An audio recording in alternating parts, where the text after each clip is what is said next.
So tragically, in December of last year, a girl by the name of Leelah Alcorn decided to take her own life. Why? Well, she's a transgender teen, and her parents believe that she should go to a Christian therapist and go through gay conversion therapy. Now, that obviously didn't work. It never works. For a time, they could pretend to do X, Y, or Z, but obviously none of it is scientific, and you can't change someone's nature. These should all be incredibly obvious to people who are thinking about this issue, but a lot of people just reflexively go back to their own traditions and expectations and mores, and her parents wanted to force her into this. And tragically, she committed suicide. She stepped in front of a semi-trailer and died. Before that, she wrote a note saying, "The only way I will rest in peace is if one day transgender people aren't treated the way that I was. They're treated like humans with valid feelings and human rights."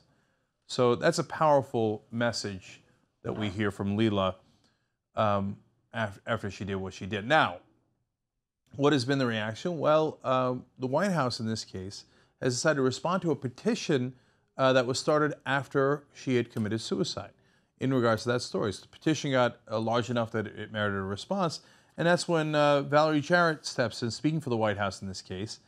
She said, "The overwhelming scientific evidence demonstrates that conversion therapy, especially when it is practiced on young people, is neither medically nor ethically appropriate and can cause substantial harm."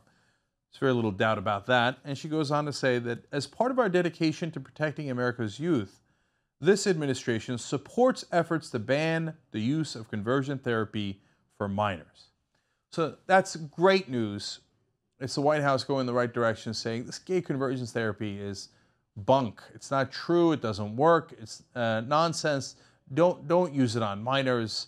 If you're an adult and you want to make your own choices, that's one thing. But forcing this upon minors is a terrible idea. Okay, it's a terrible idea for anybody. But as minors are in a position where they need to be protected more than adults who can make consenting decisions. So I like that they're going in this direction because this used to be considered legitimate. Like you go and you try to shock them into becoming straight. It's absurd. We, about 10 years ago on this show, showed a clip of a guy who does this kind of thing. He has other gay guys sit in his lap and he rocks back and forth with them. And then he'll take a tennis racket and pound it on a pillow and go, "Mom, Mom, Mom, why did you do this to me?" I mean, this is the biggest load of crock you've ever seen in your life. Okay, none of this stuff is real. Now, one slight caveat here to the White House actions, classic Obama administration move. Mediaite explains, instead of calling for a federal ban, the president is reportedly planning to push for state-level bans. So it's the president saying, look, it's the wrong thing to do, which is good. It's an important first step. Then he says, well, I'm not really going to do anything about it. I don't want to take federal action, but I'm urging the states to ban it at the state level. Classic Obama, right? You know, if President Obama was president for 80 years, I think we'd get real significant change at the end of 80 years.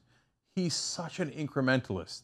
And these are incrementally, definitely in the right direction, and I'm glad that he spoke out on it. But let's up and at him, up and at him. You can do a federal ban.